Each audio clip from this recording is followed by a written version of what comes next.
Hello. Good afternoon, everyone. My name is Johnny. I'm an addict and I'm from the London area. Johnny. Yay. Welcome to the 2024 Cocaine Anonymous World Convention here with CA Holland. The title of this workshop is Working with Others, and the topic is sponsorship.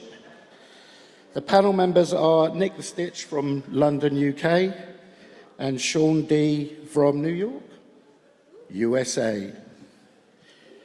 Woo! Come on. Yeah. Okay, this is not a meeting of Cocaine Anonymous. The opinions expressed in this workshop are those of the speakers, panel members, and fellows who participate. The opinions expressed in this workshop are not necessarily the opinions of Cocaine Anonymous as a whole, the Cocaine Anonymous World Service Office Incorporated, or any other group, area, district, trusted servant, or of South Central Texas area. Nothing in this workshop should be so construed. Please note that this workshop is being recorded and will be available for download. Our convention anonymity statement is as follows. Anonymity is one of the most important issues in the structure of Cocaine Anonymous. Therefore, in observance of the 11th tradition of Cocaine Anonymous, our public relations policy is based on attraction rather than promotion. We need always maintain personal anonymity at the level of press, radio, television, and films. We earnestly request that those gathered here honour this condition of anonymity. We request that no record be made of the convention, either by photography, moving, or still, or by videotape. If you should happen to recognise someone here who identifies themselves as an addict, please keep that knowledge strictly to yourself. And the workshop goes on. Thank you, Johnny. Sean Dugan, recovered cocaine addict. Nick the Stitch, cocaine addict. I fucking love Cocaine Anonymous. You know, as the music was playing and people are bopping their heads to Eminem, you know, this fellowship is young at heart, because we're a bunch of old guys up here, you know, but young at heart and vibrant and about living, you know, about saving lives. And the committee here has done a fantastic job. Thank you. A big hand for the committee.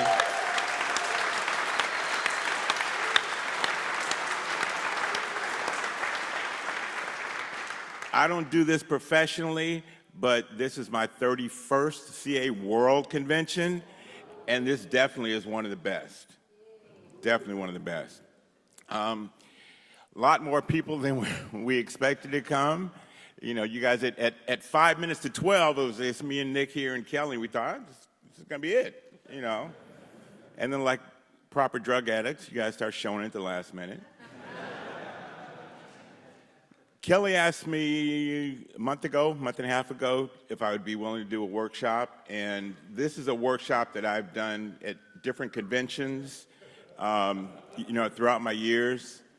You know, and after I said yes, the next day he said, would you do it with Nick the Stitch? Nick the Stitch? I said, abso-fucking-lutely. Oh, okay. These are things that you might hear around the rooms of Cocaine Anonymous. And I've heard some of the speakers this weekend talk about, you know, they went to a meeting and people weren't working the steps. Somebody told me about somebody showed up at an AA meeting with the big book and they told them to leave. You know, so if you go to enough meetings or in different cities or different regions, you're going to hear pretty much everything that's written here and more crazy shit. You know, I was talking to Aziza yesterday and she, you know, asked me a question about something. And I was like, what? She goes, well, that's what so-and-so sponsor said about so-and-so and such and such. And I'm like, what? If you're sober long-term, if you've got 5 years sober and your sponsor told you to call him every day or her every day at 7 a.m., and you called every day at 7 a.m., and you work the steps and you sponsor other people. Well, when you start sponsoring other people, you will probably tell your sponsees to call you at a specific time. Again, this is here. There's handouts. If you didn't get a handout and you want it, let me know. I can email it to you. But these are things that you hear, and if you don't know about sponsorship, if you have questions, there's a whole chapter in the big book entitled Working with Others. And it's my belief and opinion, keep it simple. You know, again, these are things that I have heard throughout my years in recovery, going to meetings, and a page in the big book that tells you something usually completely opposite. So we'll do this, and Nick will talk about sponsorship too. You want to say something? Hi, everyone. Lovely to be here. So I think it was Bill W. who said, everyone is my sponsor. So welcome to my new sponsors. You're all here. So I have 3 sponsors. I have a CA sponsor, I have an AA sponsor, and I have an Al-Anon sponsor. And I go to them with a question, and they tell me exactly the same thing, but from a different seat in the cinema. And eventually, we get to the nub of it. And they go, have you prayed? And I used to think this was avoidance. Apparently, it's guidance and directive. So I gave out 2 dice, which I've been giving away and buying off Monica. And they're the God dice. And whichever way you look at it, what's the answer, Ryan? It's God. Anyway, I will talk mainly about traditional styles of sponsorship and tell jokes and take the piss, because that's what I do. Because if you get sober and you can't have a laugh, I'm taking heroin. Because if it's not better for me not using, what is the point of not using? You know, if you're here today and you're not happy, maybe ask someone to help you. Not that you're doing it wrong, but maybe you could do it different. I've stopped going right or wrong, try different. That's my Cohen Al-Anon sponsor. Softer, Nicholas, softer. Because I used to be called Nick the Sticks, Mr. Harsh. You know, I got a guy, and this is the sort of thing I will talk about, you know, and he kept relapsing. So I said, you should write down what happened to you in the last 30 days. This is like 20 years ago. So he came, and it was like a novel. He'd bound it and everything. This is the story of his relapse. It was like death, Satan, and destruction, right? And he bound it. And I said, that's fantastic. Do you still smoke? He said, well, yes. I said, I need your lighter. So I tore it in half, set fire to it, and threw it in the bin. And he said, what the fuck? And I went, I just wanted to see if you were willing. You see, working with someone who's not willing is a waste of time. And I'm sponsoring you. You're not telling me what to do. I am being directive. But apparently, that's a little harsh. But then, so's my cocaine dealer when I turn up with no money. He owns guns and big bits of stick and has people that beat you, you know? So, define harsh. I've just celebrated 32 years.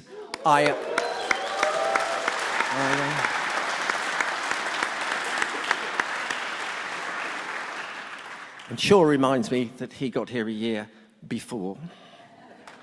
And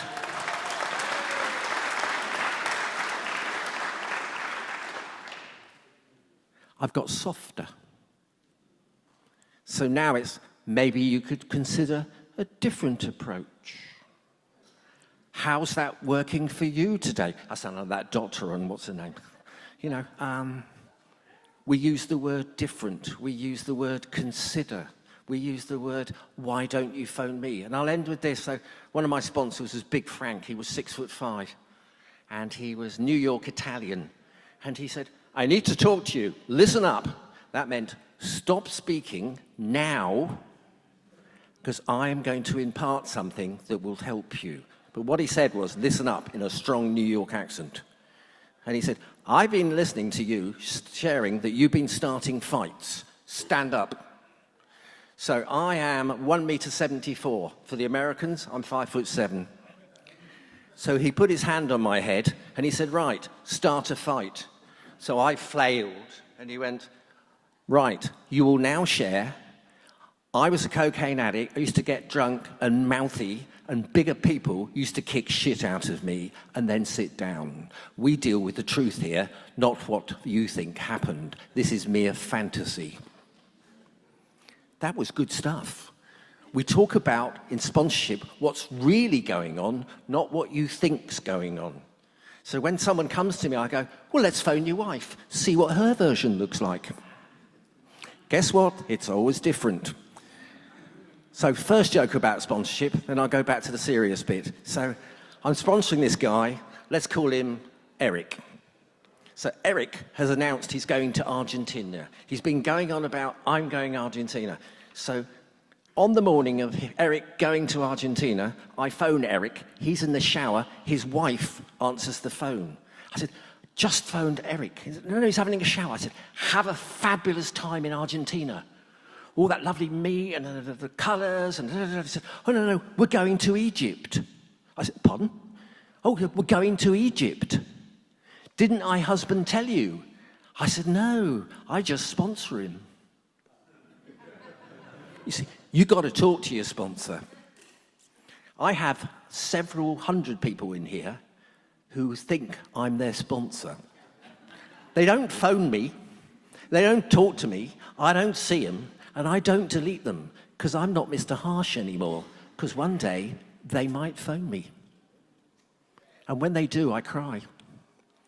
Because it's great joy when someone is surrendering, and sometimes it's multiple surrender. You know, I have had moments in my life when I've had to reach out, you know, when my partner got really ill and was taken away to be helped. I cried. I had to reach out, you know. There's difficult times, and that's where strong sponsorship and guidance comes in. Anyway, that's my opening pitch. It is so nice to see you all. Just wonderful to be here. I spoke on this stage about 3 years ago, and they were all talking about it. And I was excited for them. I don't know about you, but when I'm smoking crack, I'm not excited for anyone else. I'm excited for me. But I was excited for the Dutch people that we would be coming to, and here we all are. Lovely to see you all.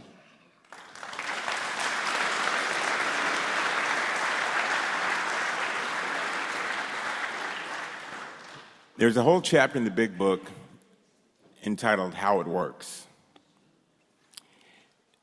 Also in the big book, it is said that the three important keys to recovery are honesty, open-mindedness, and willingness. I was in Arizona about 12 years ago, and I was sitting in an AA meeting, and all of a sudden it hit me as they were reading chapter 5, How It Works. I've always thought, for the first 20 years, I thought how it works meant this is how it works. But it struck me, maybe the chapter is entitled Honesty, Open-Mindedness, and Willingness. It works. And instead of saying it, they said how it works. So think about that. Wow. It's not this is how it works, but how it works. And that's what I want to do. Open up your mind to be open and willing to accept another proposition, another version. Again, if you were told this is the way to stay sober and you do it and you stay sober, that's probably what you're going to do. You know, as children, we're probably the same religion that our parents were because that's what they told us to do, or that's what we did growing up. And as you become an adult, you can be open-minded to other versions. So the first thing, again, these are things that I've heard, that my friend Dave has heard in meetings, and the page in the book that tells you something different. How many people are told, or how many people have heard, you're always recovering, or you've never recovered? Raise your hand.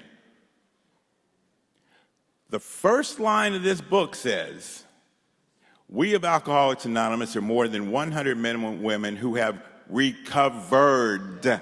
Past tense.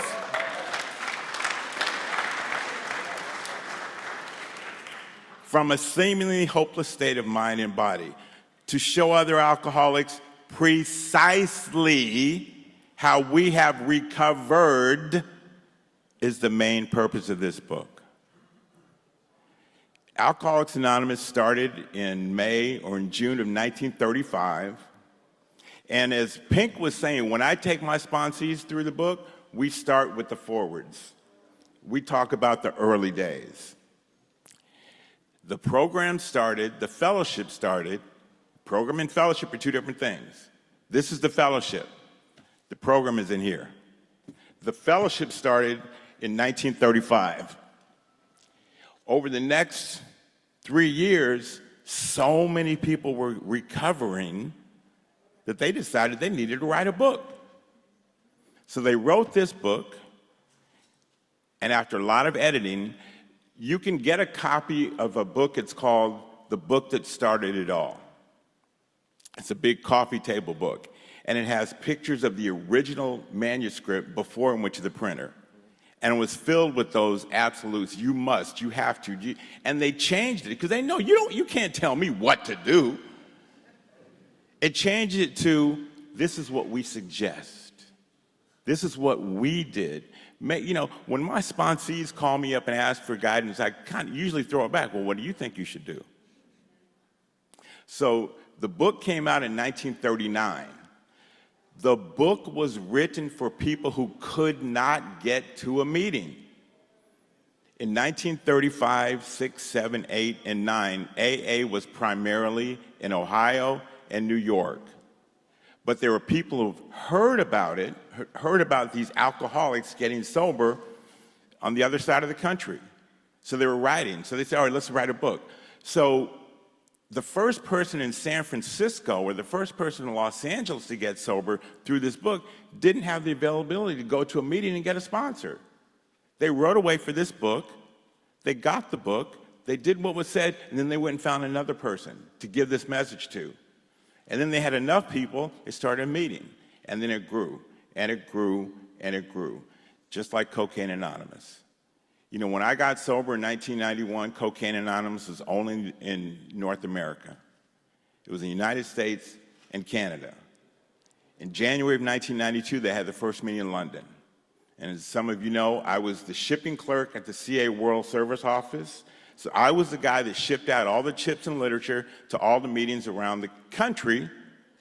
But in January 1992, I got to sell the first meetings to London. The memorabilia and stuff for the first meetings in London. And London grew, and it grew, and they started having meetings in Scotland. And it grew, and it grew, and there's meetings in Ireland. And now, Cocaine Anonymous is a worldwide fellowship.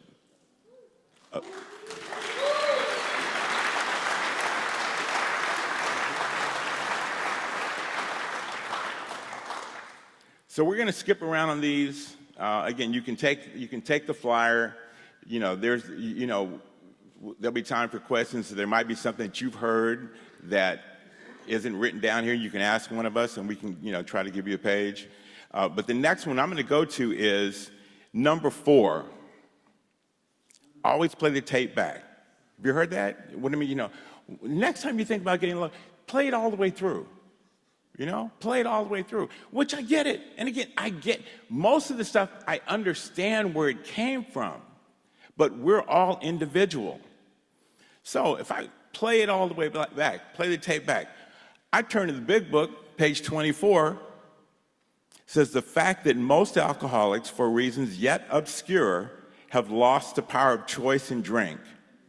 Our so-called willpower becomes practically non-existent. We are unable at certain times to bring into our consciousness with sufficient force the memory and the suffering and humiliation of a week or a month ago. We were without defense against the first drink. Now, what that means is I spent my whole paycheck. I get paid on Friday, and I'm spending my whole paycheck, and on Monday, damn, I did it again. The kids need food. My wife says I need to bring diapers, got to pay my rent, car notes, whatever. I spent all my money. How could I be so stupid? I'm not going to do that again. On Monday morning, I'm not going to do that again. And on Tuesday, I had a good night's sleep, and I feel a little better, but yeah, I'm not going to do that again like I did last week.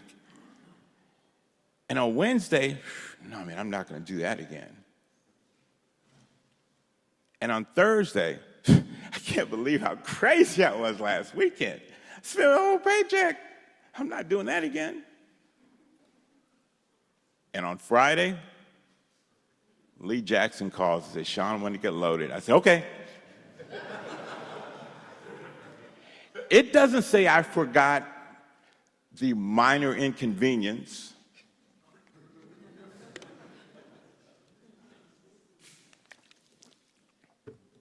Pain and humiliation of a week or a month ago. So if I can't remember last weekend when I'm getting loaded,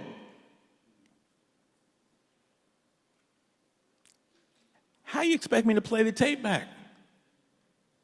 The tape stops in the middle.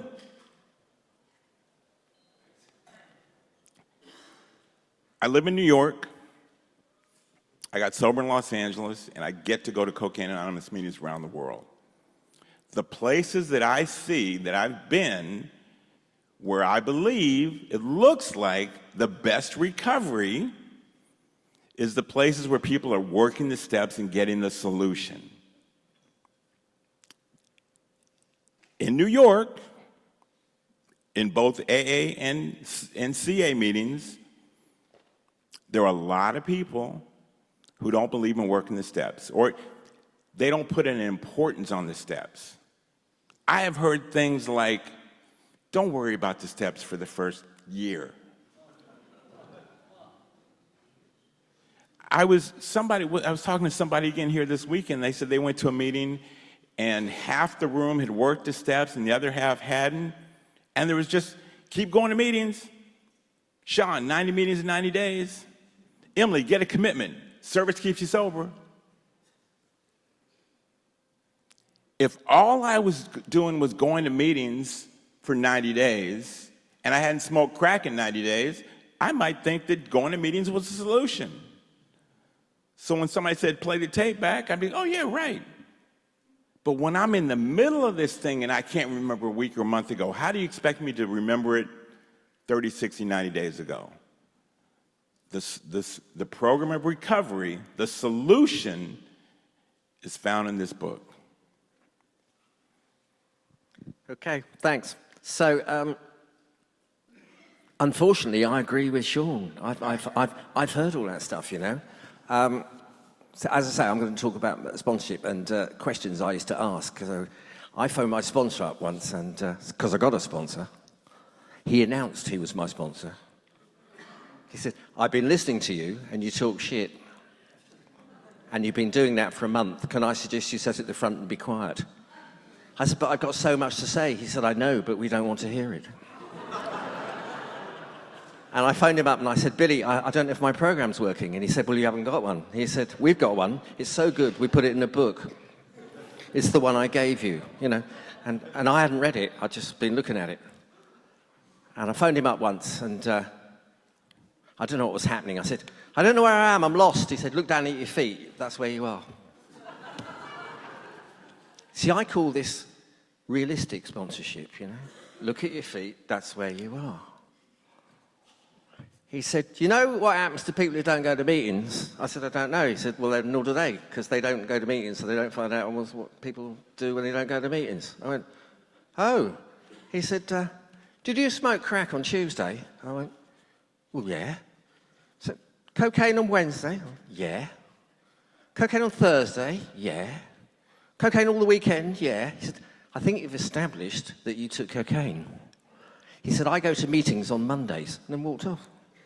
You see, sponsorship sometimes can be subtle, because I have to work it out that if it's got a Y on the end, that's probably a good day to go to a meeting. But my sponsor doesn't say, go to a meeting if it's got a Y on the end of the day.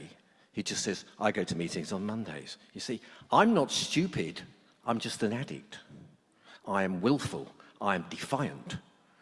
And that journey from compliance to defiance, and people have heard me, I do a workshop about it, is quite a tough journey, because you don't think you're as bad as you really are, because you never spent that much money on cocaine. And Johnny over there took twice as much, and he used to beat his lady up all the time, whereas you only gave yours a smack occasionally. You know, you're always justifying your bad behavior and your alcoholism. You know, because your broken brain is broken, you can't fix it because it's broken. Until someone tells you that, you just keep going, thinking that you're going to work your way out of it. And you go to these meetings where people tell you weird stuff. Like, make the tea, that will help. Well, I know how to make tea, but I don't know how to turn up on time. Until my sponsor reminds me, were you late for your dealer? Never. He said, don't be late for meetings. He said, if you go to 7 meetings a day and you go early and then you go for coffee afterwards, that's 21 meetings. There's the meeting before where you moan and bitch.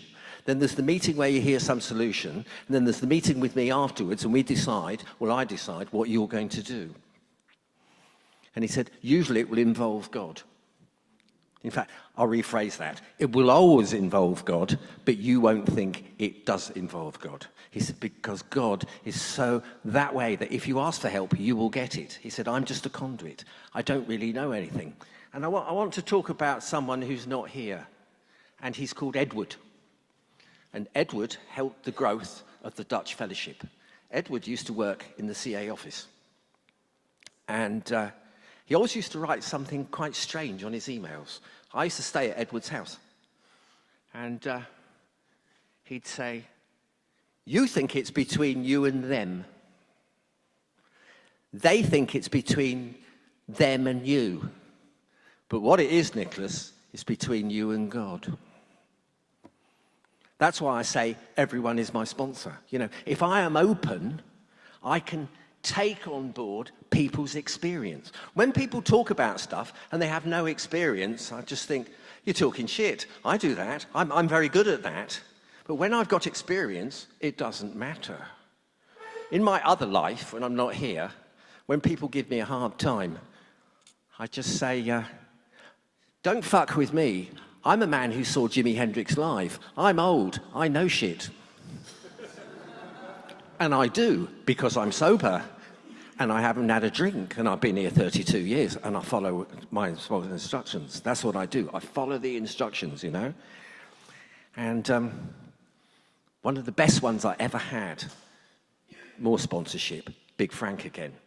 We were at an AA meeting, and he said, what's that sign say? I said, and of course, it's always upside down. Think, think, think. He said, no. Don't think, for God's sake, phone Frank. You see, because the first 5 years, I don't even know that I own some marbles.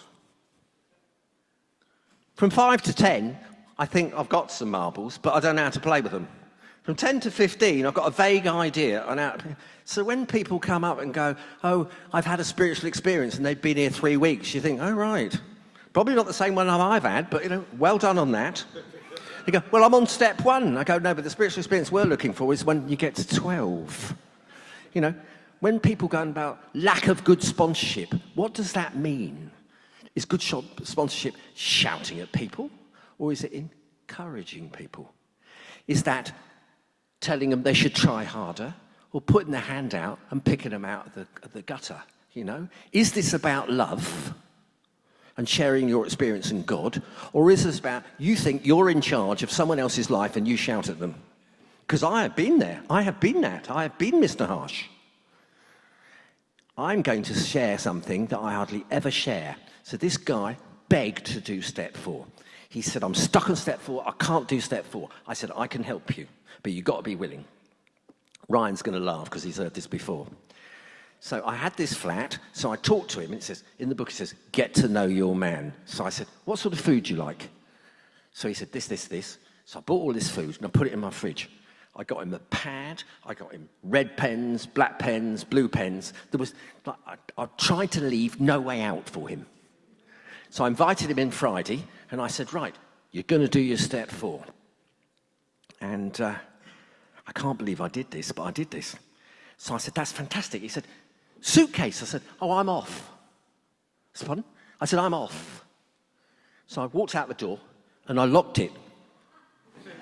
And I phoned him on his mobile and I said, you are now locked in. You have food. You have the big book. You have television. You have the internet. You can do what the fuck you want.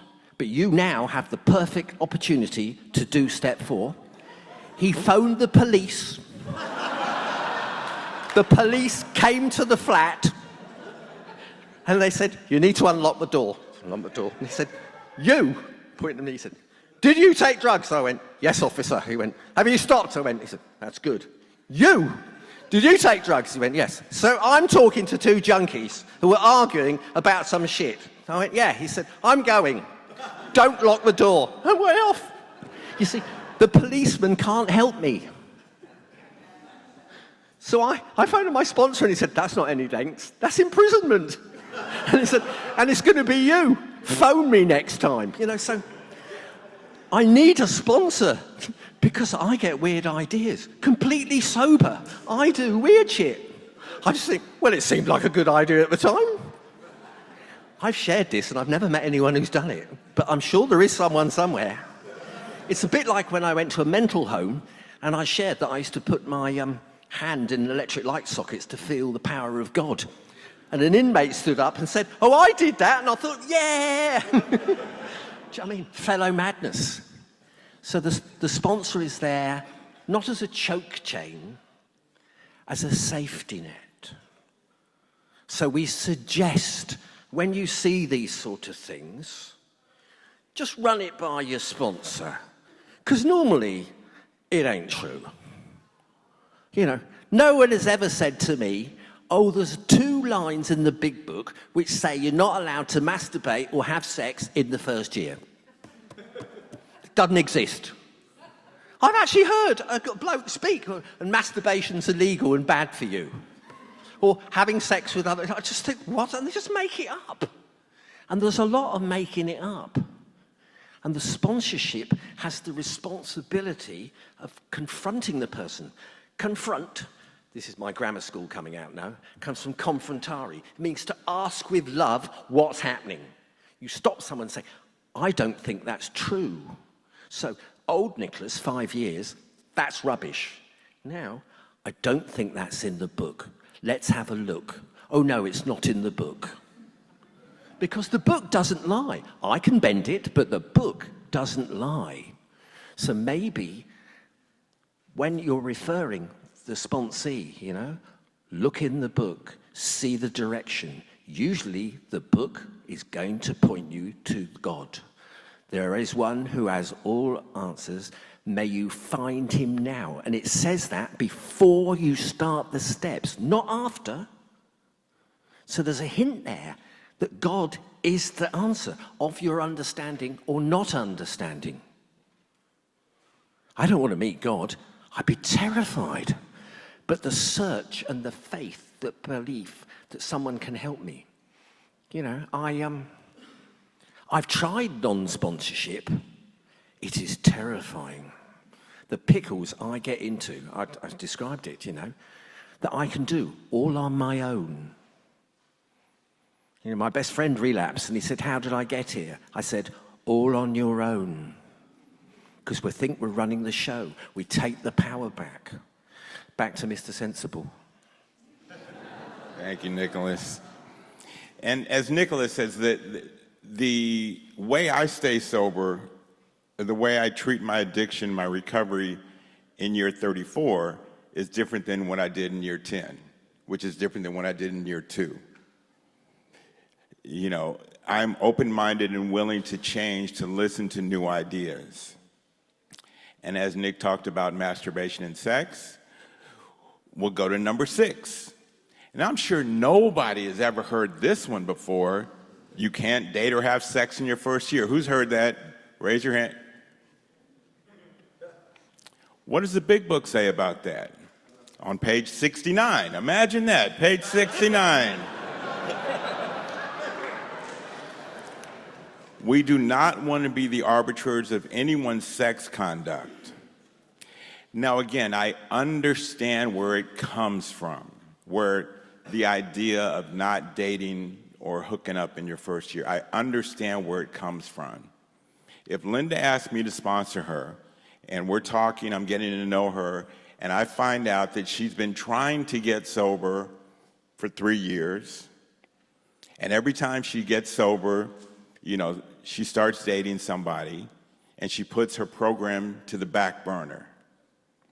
I had a guy, 20 years ago ask me to sponsor him, and he wouldn't go to meetings, or he would skip meetings because he was dating this girl, and the two of them together walking on the beach was like a meeting, because remember, when two addicts are together, it's a meeting, right? So if Linda said every time she started dating somebody, she relapsed, and I would say, well, did you work the steps? Well, no, because, so if Catherine asked me to sponsor her, and yes, I've sponsored females, again, if you're sponsoring with pure heart and pure intention, who sponsored the first females? Men, because there weren't other women. But again, I understand that. So if Catherine wants me to sponsor her and she's had a problem dating and staying sober, I would ask, why don't you wait until you've done your 4th step so you can see what your patterns are? And if I'm sponsoring you, you're going to be in your 4th step within 60 to 90 days. So I'm not saying wait a year, Sean. I'm not saying wait a year, Emily. Now, if you choose to wait a year, I support that. But I'm not going to tell you that you can't because you were single the day you walked in here, but your best mate was married. Why does the best mate get to have the love and support of a partner, but you can't because you were single the day you got here? Again, I understand where it comes from. Don't focus on the relationship. Put your recovery first. Don't rush into anything. And you probably have a better chance of long-term recovery. Okay, we're going to number 7. How many people have been told they have to do a written first step? Just a few people over here. Again, I think that's more of something in the States. My first sponsor had me do a written first step, and writing out all the, and again, Nicholas talked about the guy he had to do what happened in the last 30 days of a relapse. But the first time you work the steps, do you have to do a written first step? What does it say on page 30? We learned that we had to fully concede to our innermost selves that we were alcoholics. This is the first step in recovery. Boom, first step done. First step done. No pen to paper. We've been talking, we've been getting to know each other.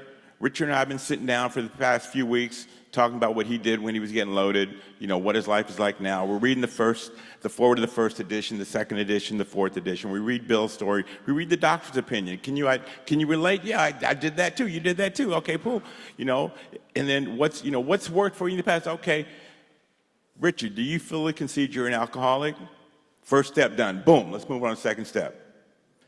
And again, when some people, when they're afraid of the steps because they think it's a lot of writing, I didn't do well in school, so I got to write this. Let's get you started.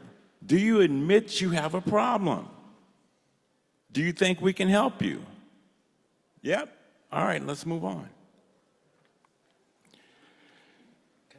Yes. This writing down stuff. So I have a pal called Dougie Fresh. He's in Arizona. And we have the same opinion. So I have written several step 4s that are not mine with people who struggle to write or express themselves. So I worked with a blind man. He couldn't see shit, literally. So I had to write it down for him. And he trusted me. And he didn't have to read it out. So he told me what it was. I wrote it down. I pointed out what he'd written down. He expressed the willingness. We talked through step 6. And then, I've worked with deaf people, Braille. I have been to hospital and read step 3 prayers with his wife, who was a Navajo Indian. You know, there's many ways up the mountain. Billy said to me, "Can you stop drinking when you start?" I went, "No." He said, "Are you willing to fully concede and turn your life forever and for good, a day at a time, on your knees now? 1, 2, 3, bang. Here's the paper, here's some pencil. Let me know when you're finished." It can be that easy. Let me know when you've finished. He said, "You're a grammar school boy. You know what the words mean. Read it. Starts at page 58. Do what it says." So I did it. My first step 4 went on a bit. I thought he needed a life story as well, so it's 164 pages. He fell asleep twice. It was that interesting. I said, Billy, you're asleep." He said, "I'm not missing any of the good bits. There weren't any." But I was willing. Another guy turned up. He's got like 200 pages. And Dougie and I share this thing. So I said, "We ain't reading 200 pages. We'll do 20. He want 20 pages? I went, "No, 20 resentments. We'll get the gist of it." Because, you know, if you've written, truthfully, 20 resentments, you'll get to the truth of it. You don't need to write 200 pages. You know, I'd written Jimmy, age 4. I smacked him in the mouth and nicked his red car. Jimmy's moved on decades ago. But my sponsor did praise my willingness. He said, "Can I suggest that you limit it on step 8?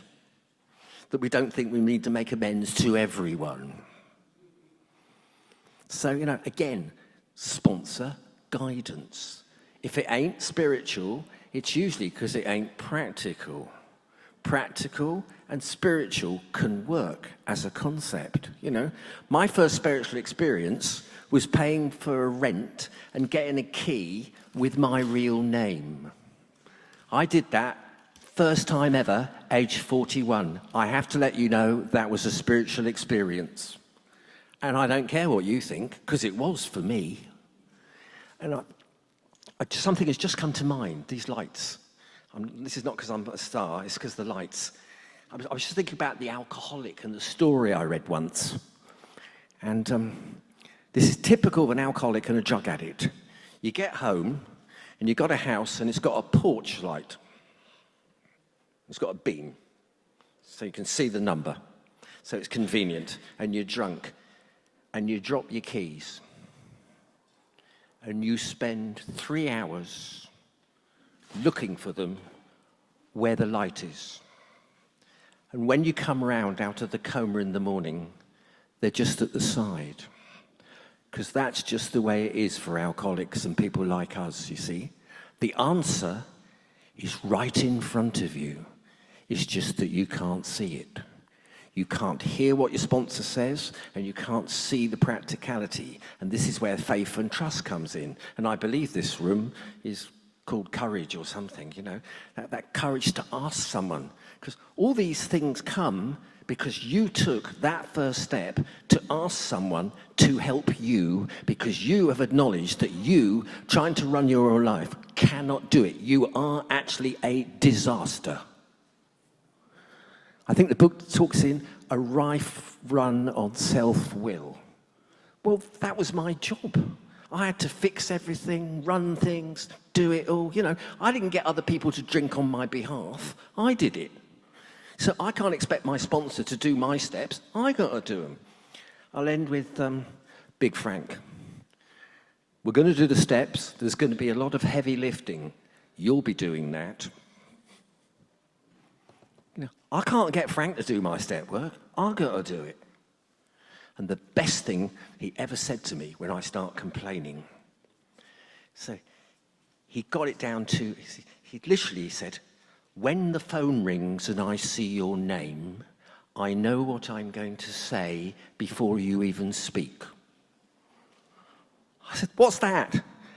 So I used to ring him and he'd just answer the phone and go, "Now what have you done? Speak." We just go straight to column 4. What have I done? Not what was her name, what that he did, or what I lost. What have I done? I have to take responsibility. I had to learn that off a sponsor that actually was responsible for my recovery. No one else's recovery, my recovery.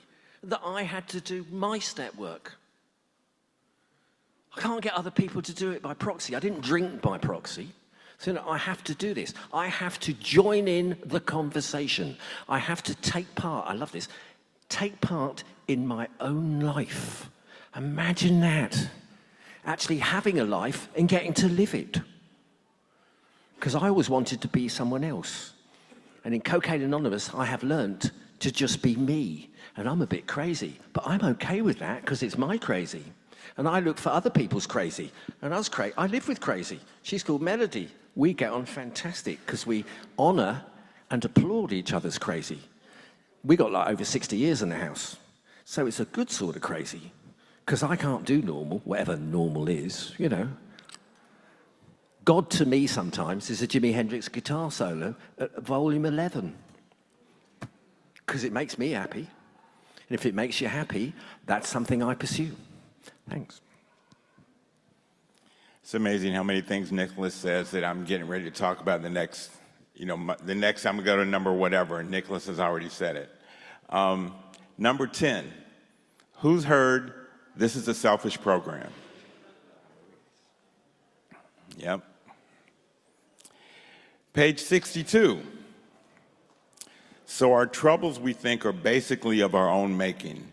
They arise out of ourselves, and the alcoholic is an extreme example of self-will run riot.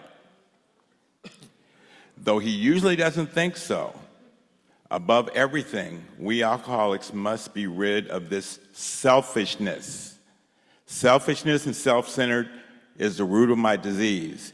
If selfishness and self-centered is the root of my disease, how can the program be selfish? It's not. Again, I understand where the idea is coming from. I've got to put my own recovery first. Sean and Emily love each other. They're going to get married. They get on an airplane. Most of us, how many people have been on an airplane? Okay. How many people have heard the flight attendants tell you about what happens if the oxygen mask falls down? I love Nicholas. Nicholas is my buddy. But if the oxygen mask comes down, I'm not supposed to help him on with his.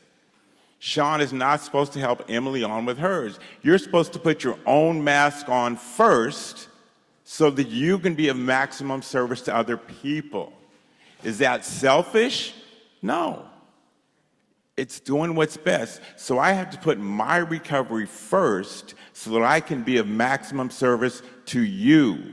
That's not being selfish. So again, I understand when people say it's a selfish program, but it's not.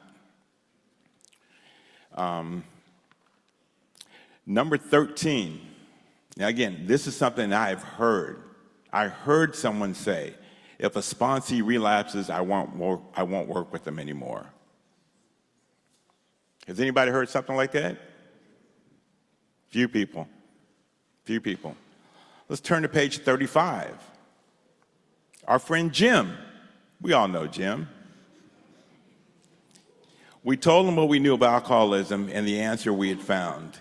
He made a beginning. His family was reassembled. He began to work as a salesman for the business he had lost through drinking. All went well for a time, but he failed to enlarge his spiritual life. To his consternation, he found himself drunk half a dozen times in rapid succession. On each of these occasions, we worked with him. Now, if I'm sponsoring somebody who relapses over and over and over, I'm never going to say, I can't work with you anymore. I might say, Steve, what's going to be different this time? I might say, Johnny, I've been trying to help you, but you keep getting loaded. Maybe I'm not the right sponsor for you. I'm not going to say, Johnny, I can't work with you anymore.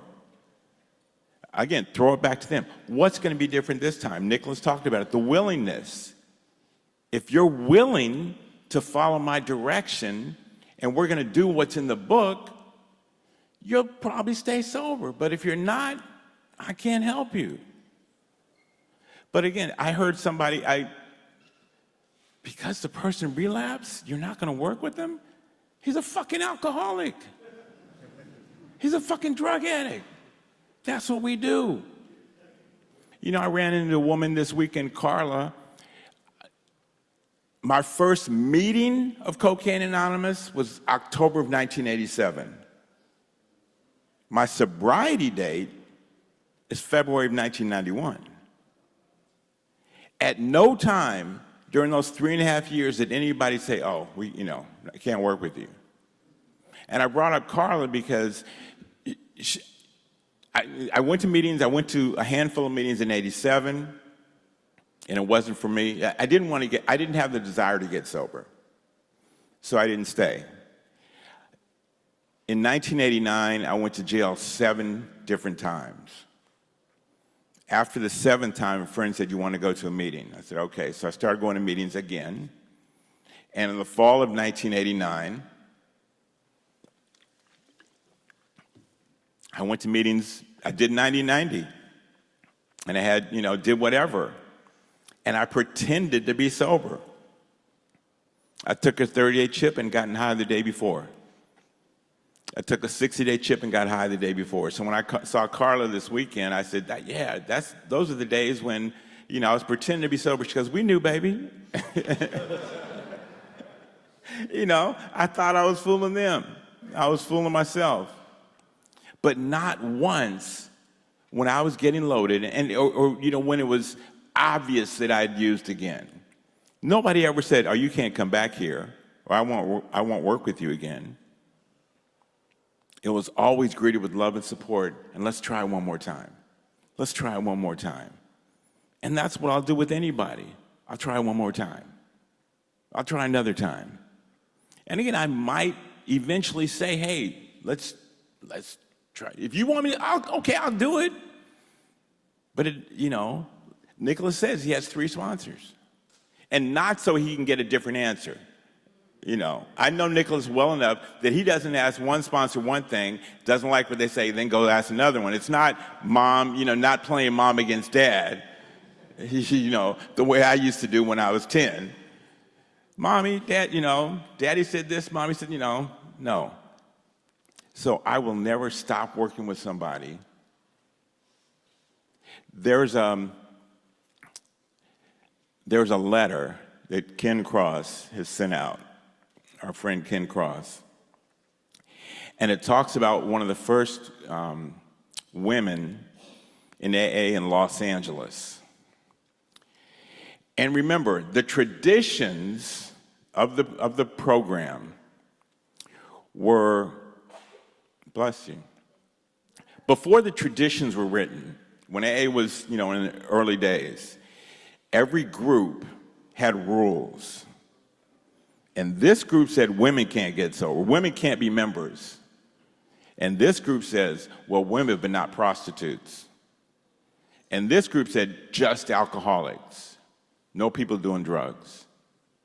And this group said only white people. And this group said only Christians. And they found that if all those rules were in effect at the same time, nobody would be here. So there was a woman in Los Angeles who was a member of the local AA group, and she was a fallen woman or a loose woman. They voted to kick her out. They voted and wrote her a letter and said, "You're not welcome here anymore." She didn't have any place else to go. She drank and died. The letter, I believe, was written on December 7th, 1941, the day that the Japanese bombed Pearl Harbor. So the world was getting ready to go to war, and AA told her, "Bitch, you can't come in here." So if I tell somebody I can't sponsor you because you're weak, because you stumbled again, what chance do they have? I have a story. Of course I've got a story. Okay.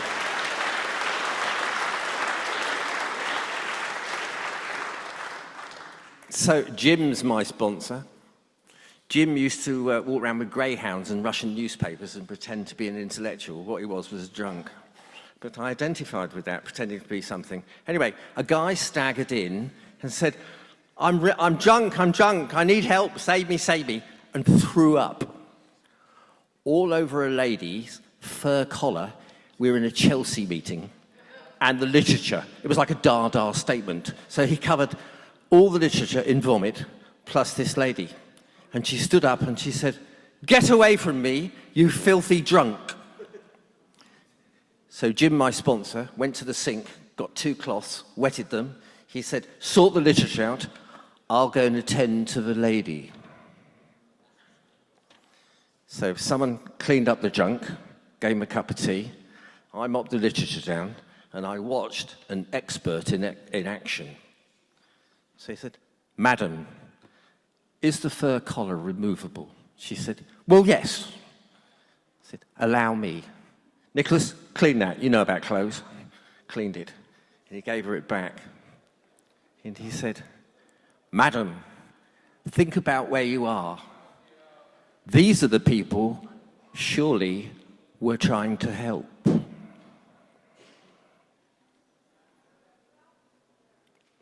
We're trying to help the people that can't help themselves. Remember the broken brain thing? He's a drunk. Of course he throws up. Of course he's come to the right place. How can we, in all honesty, in all humanness, refuse their help? They come beaten, battered, bashed up, raped, drunk, captive, whatever, they come. Surely the answer is, yes, we can help you. We read, we can help you. We sit here, we read it, that we can help them. So we can't go around banning people. There's this lady who comes to my meeting, and she's, whatever she's called, and she's on a lot of meds. But some days, she's not on a lot of meds. And one day, she turned up and was mouthing off about God was a slag and everything. And she's Indian. She's really pretty, and she dresses up. And someone slept with her when she was new. She got 13 steps, and she was damaged. But she had mental problems. And she set fire to the guy's house. I'd have clapped. And but he was an alcoholic, so apparently I have to pray for him. And she hadn't had her meds. So I snuck up and I said, "Hi, seem to be struggling a bit. Did you check you've taken your meds?" She said, "Oh, I haven't taken them." I said, "Well, don't you think that's why you're having a bad day?" She said, "I'm sorry, Nicholas." I said, "No, it's all right." I said, "But when you're talking, the new people can't hear the message. And because you haven't taken the meds, maybe you are one of the new people, and I'd like to help you." And she started crying, you see. This is about love. This is about helping people, not judging people. And she said, "Can you get me a girl to come to the toilet and help me with my meds?" And I started crying. See, we help people here, because if we don't, there's the fucking door. And I'll be leaving first. I ain't going nowhere, you know. When people badmouth or behave, I confront them and go, "Do you think that's helpful? To you, to them, to the meeting?" I said, "I'm going to be really corny here.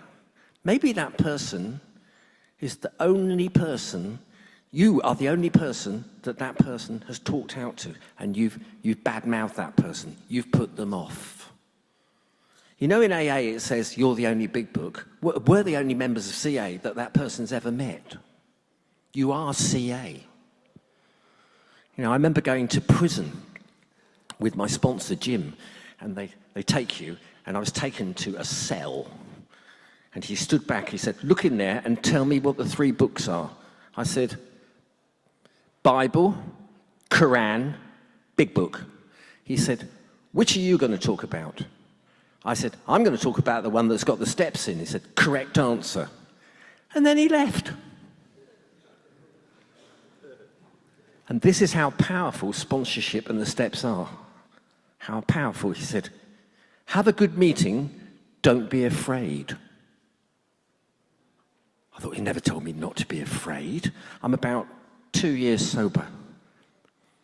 So all these people come in, and I said, hello, I'm Nicholas. Oh, hello. We've saved the person that comes in from AA a tea bag. They're reducing me to tears, and we haven't even started the meeting. They've saved me a tea bag. The prisoners have saved me a tea bag. That is such an honour. Tea bags are worth a lot of money in prison, like cigarettes, because usually they use them about 20 times.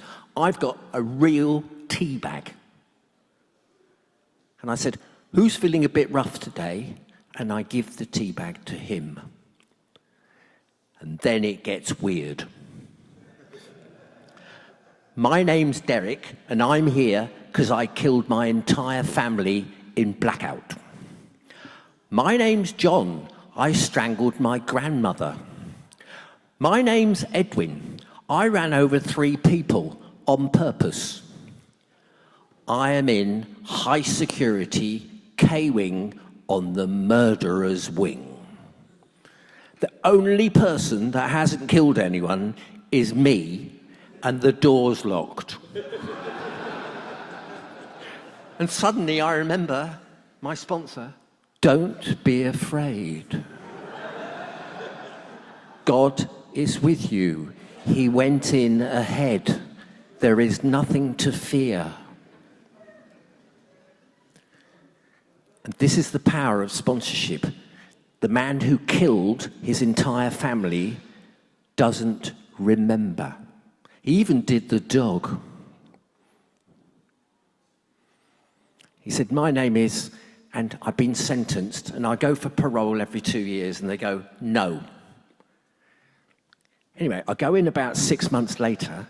He says, Mr. Nicholas. They're really nice. My favourite place is prison. I know that's weird, but it's my favourite place. I'm a bit like Terry Murphy. We just love going to prison, especially the bit where we come out. Anyway, he said, could I talk? And they hardly ever talk. He said, I went to the parole board, and they said, we have noticed you've been going to AA for 10 years, and you have expressed remorse, even though you don't remember. We are going to give you, and this is weird, a parole date of 2024. They're going to give him parole because he got a sponsor, because he did the steps. He turned his life around in prison, in a fucking box with a lock, and he hasn't got the key. So anyone who says that you can't do this because it's a bit difficult needs to meet Kevin, because Kevin is a fucking superstar, because he knows he probably isn't getting out. But he wasn't afraid. He said, Nicholas, tell me what your sponsor said. He said, he told me not to be afraid, Kevin. He said, I'm not going to be afraid, Nicholas. It's going to be all right. I know that God loves me because you told me, because you've been helping me. I cry a lot in prison because I did a lot of things to go there. And Billy used to say, you know, if you start drinking and going, you're going to get where you're going. Think about it. You're going to arrive at your destination. And the only person that's going to be dead in the graveyard is you, because they're going to be burying you. And I live for moments like Kevin, where sponsorship and love and help, and not fear of God, but love of God. And God so loved the world. I'm not a Christian, but, you know, we got the steps. Bill says, and it suddenly occurred to me. It suddenly occurred to me. I could choose a God of my own understanding. What a fucking revelation that you could choose the God. How unique is that? And that you get to ask someone to help you find your God. And they tell you how they found their God by doing some simple things. You know, we don't shout enough. We are all miracles here. We are all sponsors. Even if they don't call you, you know, if you're listening to someone, you're helping them. My greatest gift is the ability to be quiet and listen, especially to the people who go on a bit. Because eventually they'll run out of shit to say. But you just got to stand there and smile like you've never heard it before. You know, so when they say, act better than you feel, you think, oh no, Henry's coming. And my lovely friend Jackie, who passed, she showed me love and sponsorship. She said, Henry's coming, watch this, learn. So she became my sponsor. Hello, Jackie, hello, Jackie. Hello, Henry. I said, Nicholas, 7 minutes, my husband's ringing me. I said, and how are you today, Henry?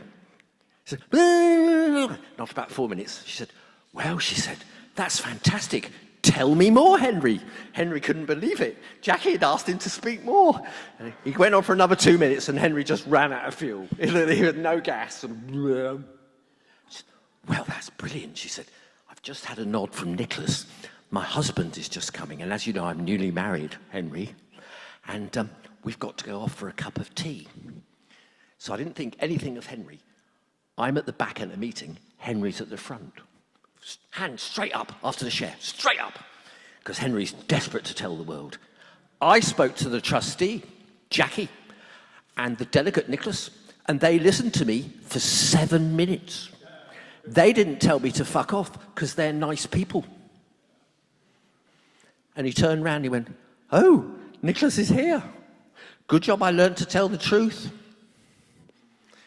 You know, the people that you don't want to talk to, those are the ones you should be talking to. Because you ain't going to learn shit from your mates because they're just going to agree with it. Until you have a real mate. And a real mate will tell you when you're talking rubbish. And so will a sponsor. You see, if I'm negotiating with myself, I'm negotiating myself out the way of the door. But my sponsor will reel me back in. You know, my sponsor, Mike D, talks about fishing. Hook.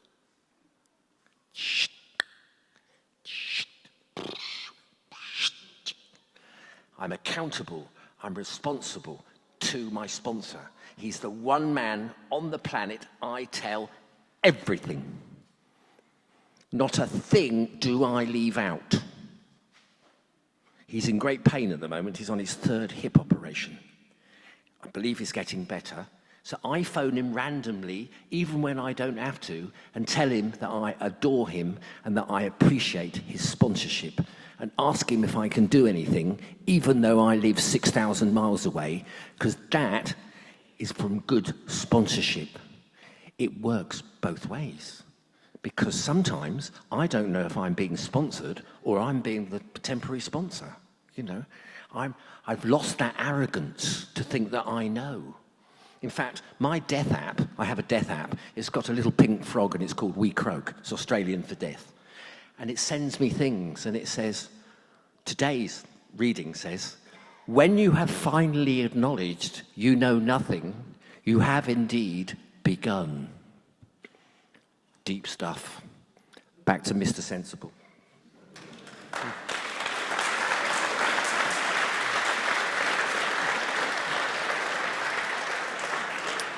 Nicholas spoke of the woman who was on medication. That brings us to number 17. I won't sponsor someone's on medication. Who's heard that?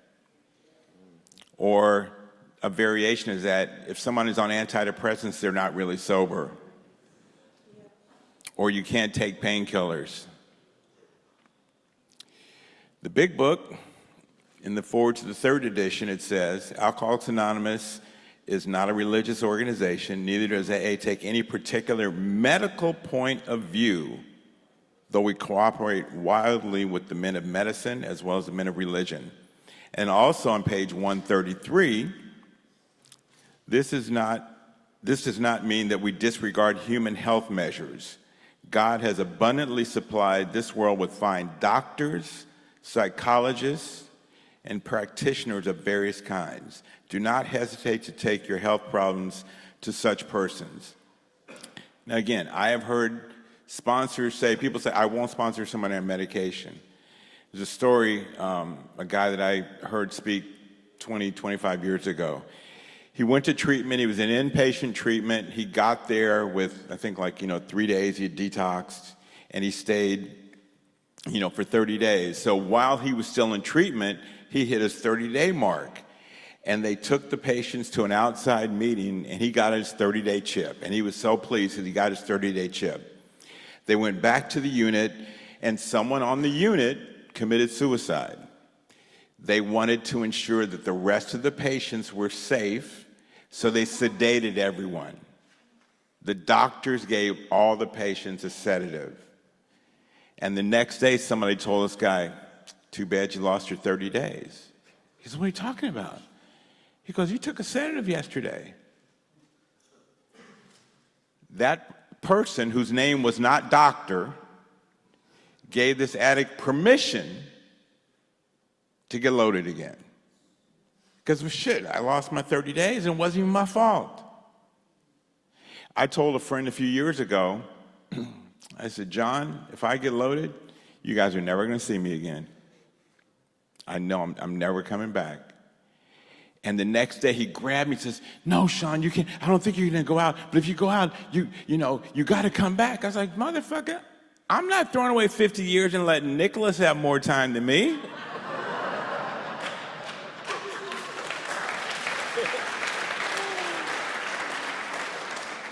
I'm going to not give up my 33 years so Lee Jackson say, Sean, I'm so proud you came back. Congratulations here's your 1 week sober.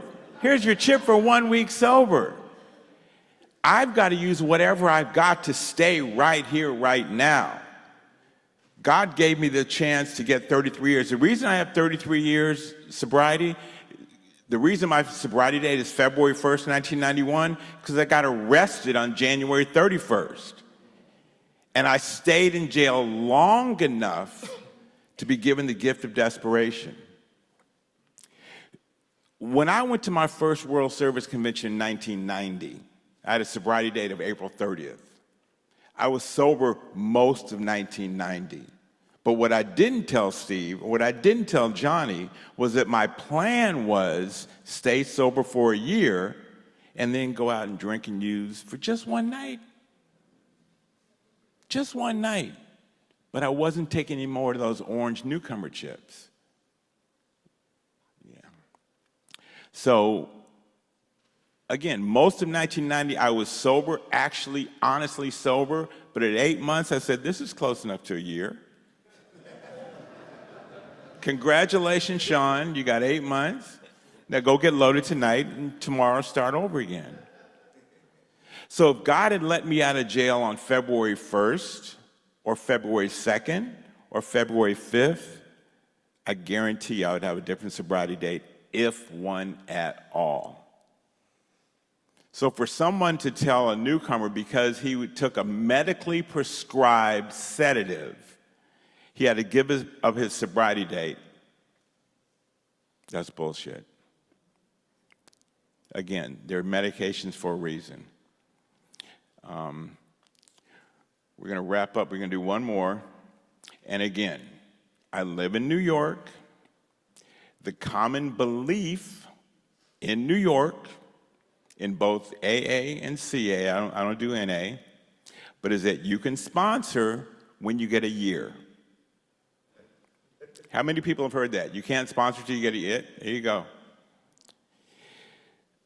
We go to the doctor's opinion, page XXV, Roman numeral 25. In the course of his third treatment, he acquired certain ideas concerning a possible means of recovery. They're talking about Bill. As part of his rehabilitation, he commenced to present these conceptions to other alcoholics, impressing upon them they must do likewise with still others. This has become the basis of a rapidly growing fellowship of these men and their families, a rapidly growing fellowship. How much time did Ebby Thatcher have when he went to see Bill Wilson? About 60 days. How much time did Bill Wilson have when he met Dr. Bob? He had 6 months. How much time did Dr. Bob have when he and Bill went and saw Bill D, alcoholic number 3? About a month. If we wait till we get a year before we sponsor somebody, practical experience shows nothing's going to keep me sober like working with another alcoholic. And again, if you're sitting around waiting till you get a year, there's people you're not helping, and you're not enlarging your own spiritual progress. You work this, again, my home group in New York, about 10 years ago, again, in the format, if you have a year, you can sponsor. You have a year, if you can sponsor. And I, it got to me one day, and I said, can we have a group conscience? Can we remove that requirement of a year and change it to if you've worked the steps? And it went to a vote, and people were speaking for and against it. And somebody said, well, that means somebody with 6 months might be a sponsor to somebody with 3 months. Exactly.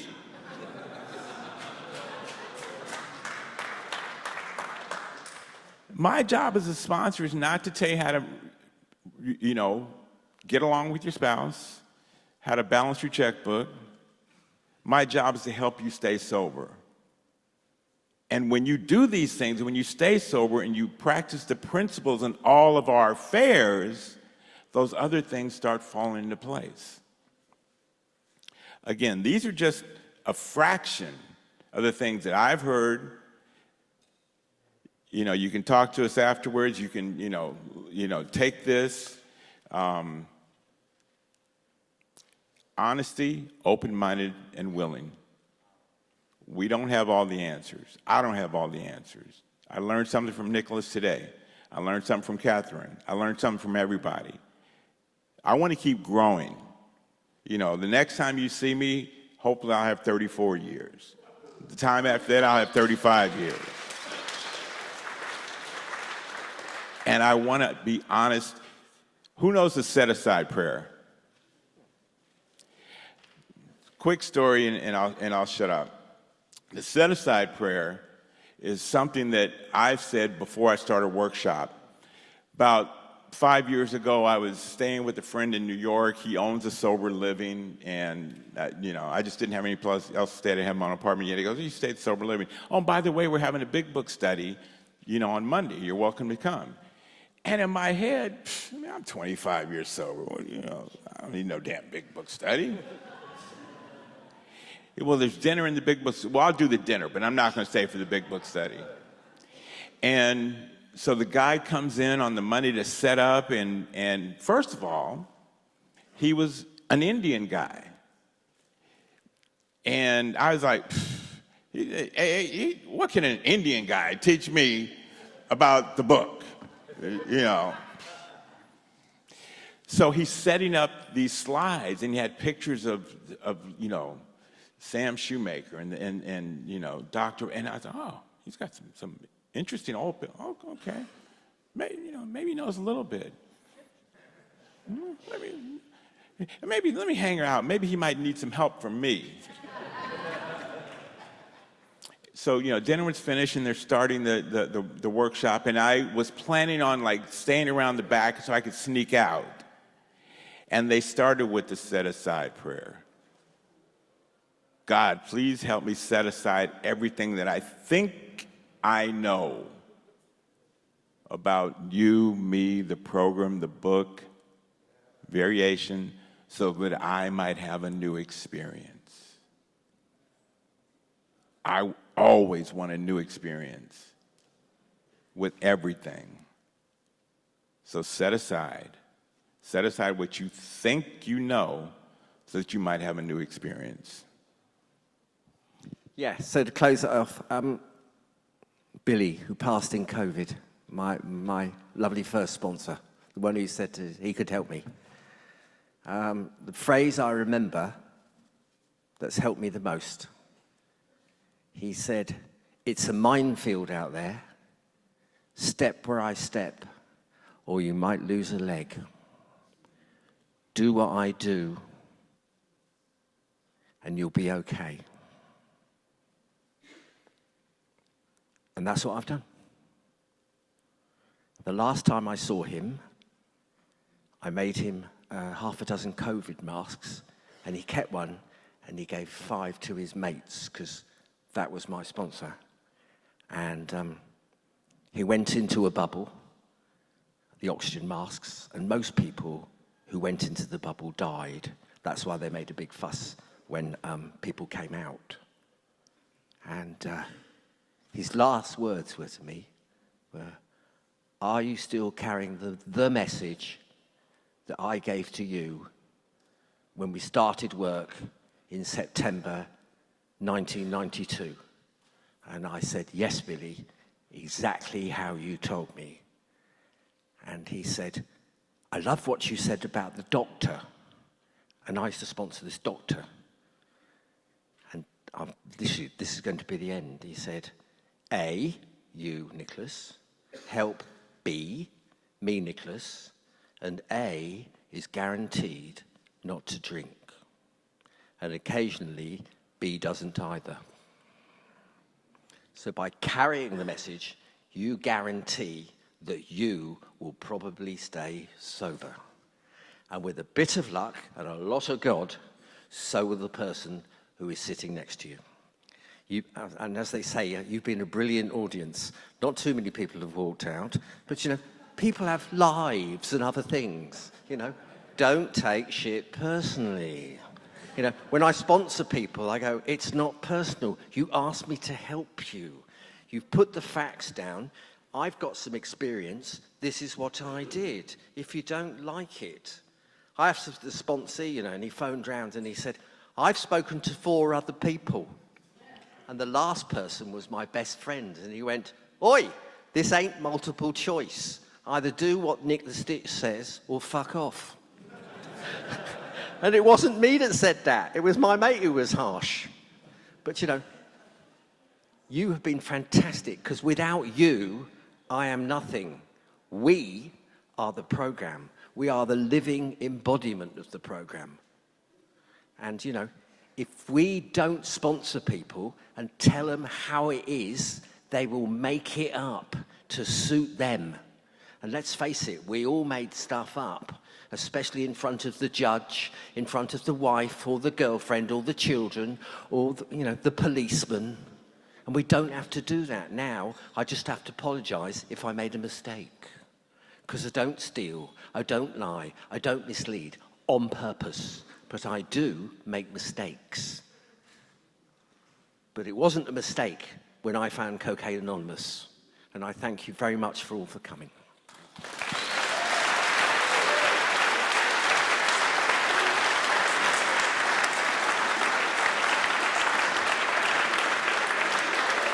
My name's Johnny, I'm an addict.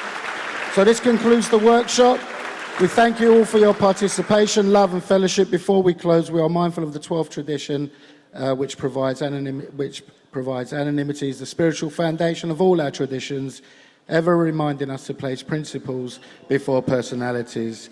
At this time, as it is the tradition in Cocaine Anonymous, we will close in a circle, and I've asked Andy to lead us out with a prayer of his choice. I'm going to go meet the trustees.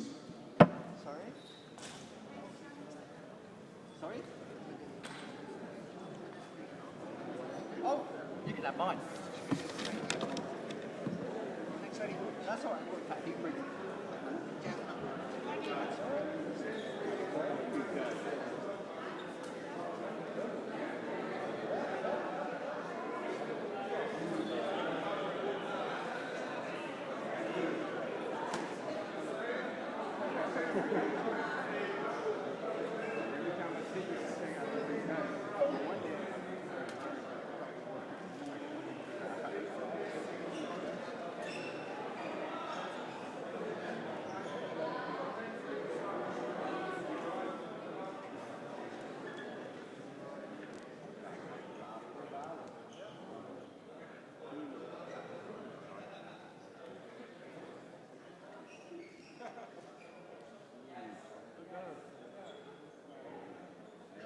moment of silence for the addict, alcoholics, who suffers in and out of these rooms. Please join me in this praying prayer. God,